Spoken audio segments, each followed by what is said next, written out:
patience without any ulterior motive. That is my small sister. I don't know what got over her. What was she doing? And again, namaite conduct yoko abuno to wikara kidogo twachake conduct yoko umurai.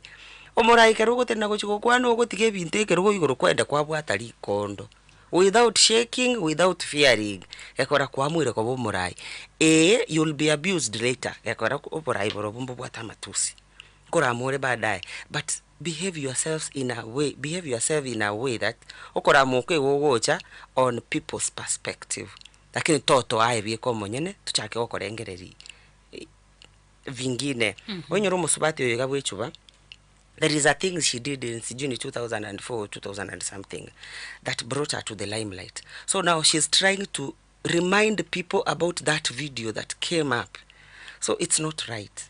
Ebintu mbire birako na omuske our former president muske nakabwatire rungoli yae. Bintu bune ebikonyore no muntu ogo, they are not very expensive things to discuss.